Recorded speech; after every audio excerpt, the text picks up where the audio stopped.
দুই নারী শিক্ষার্থীকে দেখে হাসাহাসি করেছিল এমন অভিযোগে ছুরিকাঘাতে হত্যা করা হয় প্রাইম এশিয়া বিশ্ববিদ্যালয়ের শিক্ষার্থী পারভেজকে। কিন্তু প্রশ্ন উঠেছে, শুধু হাসির কারণেই কি একজন মানুষকে এভাবে মেরে ফেলা যায়, নাকি অন্য কোনো রহস্য আছে এই হত্যার নেপথ্যে? তাছাড়া এই দুই নারী শিক্ষার্থী বা কারা? এদিকে পারভেজকে হত্যার ঘটনায় বৈষম্য বিরোধী ছাত্র আন্দোলনের বনানী থানার যুগ্ম মহাসচিব সদস্য সচিব হৃদয় মিয়াজিকে গ্রেপ্তারের কথা জানিয়েছে পুলিশ।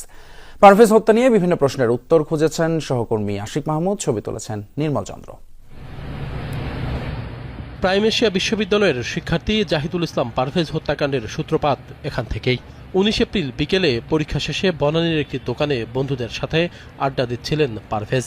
হঠাৎই পাশের আরেকটি দোকানে দুই নারী শিক্ষার্থীকে দেখে হাসি ঠাট্টা করেন পারভেজ, এমন অভিযোগ ওই দুই নারীর। ডেকে আনা হয় তাদের বয়ফ্রেন্ডদের। এই ঘটনার জেরে ক্যাম্পাসের জুনিয়রদের সাথে কথা কাটাকাটি, এক পর্যায়ে উপর্যুপরি ছুরিকাঘাত করা হয় পারভেজকে।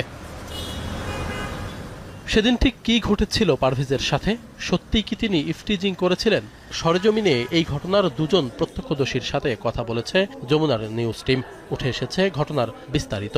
এখানে যদি অন্য কেউ হতো তাহলে আমরা বিশ্বাস করতাম না ইফটিজিং করতে পারে, বাট পারভেজ ভাইয়ের ক্ষেত্রে এই কথাটা মানানসই না। তারপর দেখলাম যে ওই তিনটা ছেলে একদম ফ্রেশার ভার্সিটির, ওরা এক সপ্তাহ হয়েছে অ্যাডমিশন নিছে, তো ওরা তকরাতকরি করতেছে, ওরা এভাবে থ্রেডও করতেছে যে একটা ফোন দিলে সব দেখবো যে আইসা তুলে নিয়ে যাবো, চিনো আমাদেরকে, এটা সেটা। এই ছেলেটার সাথে আগে কোনো শত্রুতা আসলে হওয়ারই কথা না। তারা তিনজনে কিন্তু ওই দাপটটা দেখাইছে তারা এখানের স্থানীয়, হ্যাঁ এখানের স্থানীয়, সেজন্য তারা এই যে বনানী করাইল বস্তি বা মহাখালীর ওখানে কিশোর গ্যাংদের নিয়ে তারা এই ঘটনাটা ঘটাইছে।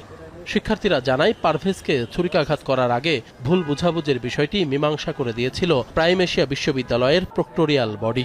দুঃখ প্রকাশ করে সরি বলেছিল পারভেজ, তাতেও শেষ রক্ষা হয়নি। তারা প্রক্টোরিয়াল বলেছিল যে এই স্টুডেন্ট আমাদেরকে দেখে হাসাহাসি করতেছিল। পরবর্তী পারভেজ যেটা বলেছিল, স্যার আমি আমার ফ্রেন্ডদের সার্কেলের মধ্যে আমরা সবসময় যেভাবে হাসাহাসি করি ওইভাবে হাসাহাসি করতেছিলাম। প্রক্টোরিয়াল থেকে যেটা করা হয়েছিল যে ঠিক আছে, যেহেতু ফিমেল স্টুডেন্ট তুমি তাদেরকে একটু সরি বলো।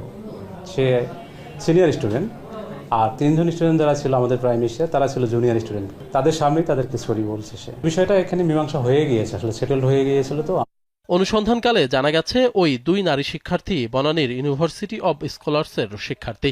একজনের নাম ফাতেমা তাহসিন ঐশী, পড়েন বিবিএতে। অন্যজন ইংরেজি বিভাগের ফারিয়া হক টিনা। খোঁজ নিয়ে জানা যায়, পারভেজ হত্যাকাণ্ডের পর থেকেই তারা ক্যাম্পাসে অনুপস্থিত, বন্ধ মোবাইল ফোনও। কোনো টেলিফোন ধরে না, টেলিফোন যায় না, টেলিফোন বিভিন্ন ধরনের করা হচ্ছে, কিন্তু তাদেরকে আপাতত এখনো ট্রেস করা যায় নাই। ক্যাম্পাসে অনুপস্থিত। ইতিমধ্যে পারভেজ হত্যায় জড়িত সন্দেহে ইউনিভার্সিটি অব স্কলার